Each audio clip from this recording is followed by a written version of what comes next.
Hello દોસ્તો, જય જોહાર, જય આદિવાસી।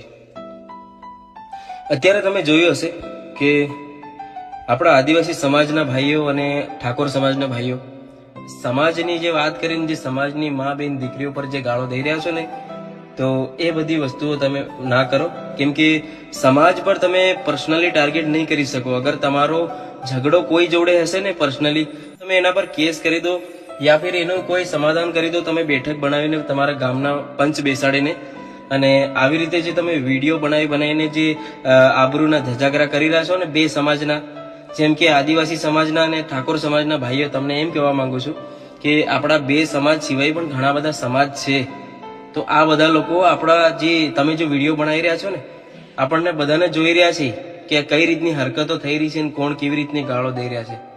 તો ખોટા આપણા સમાજની આબરૂ ના કાઢો, થોડો સોચી સમજી વિચારીને સોશિયલ મીડિયા પર બોલજો, કેમ કે અહીંયા વિવાદ ઉભો થતા વાર નથી લાગતી। તો અગર કોઈને ફેમસ થવું હોય તો આવી રીતની ગાળો દઈને ફેમસ થવાનું કોઈ વિચારતા નહીં, કેમ કે એવી રીતનું બદનામ થઈને ફેમસ થવું કોઈ મતલબ વગરનું છે। કોઈ માન મર્યાદા ઇજ્જત ના હોય તો એ માણસને ફેમસ થઈને શું કરવાનું? અને આ જે ગાળો દેવાનું જે તમે માંડ્યું છે એ તમે પ્લીઝ તમારો સમાધાન કરી દો અને આ બધું ગાળો દેવાનું બંધ કરો। અને અમુક લોકો પર્સનલી કહે છે કે રાહુલભાઈ તમે વિડીયો બનાવો, તો મારે પણ ગાળો દઈને વિડીયો બનાવવાનો? જય જોહાર, જય આદિવાસી। મારા તરફથી બધા ભાઈઓનો હું આવી ગયો સવેસમાં વાત લેવા, વાત કઈ પ્રકારની કઈ વિડીયોની પૂરી માહિતી, ખાસ કરીને વિડીયો લાસ્ટ તક દેખતા જો મારા ભાઈ। જે અગાડી હું અહીંયા વિડીયો દેખ્યો રાહુલ ભુરિયાનો, તો મારા ભાઈ રાહુલ ભુરિયા વિડીયો બનાવતા આવડે તો જ બનાવજો મારા ભાઈ। જે સમાજની વાત આવે છે તો તમે કેમ આવરા ફરીને બહી જાઓ?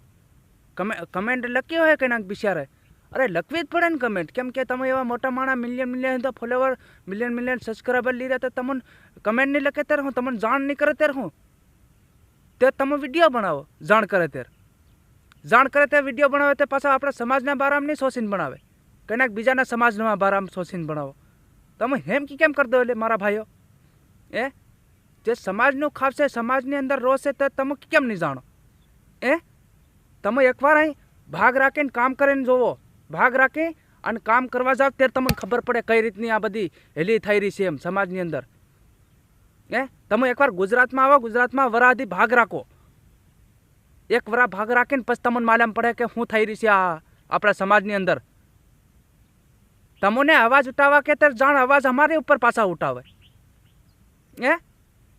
જે આપણું ખાઈને આપણી ઉપર અવાજ ઉઠાવે, તમે હેમ કરી રહ્યા છો, બીજું કંઈ નથી। રાહુલ ભુરિયા મારા ભાઈ, હેમ મતી કરજો।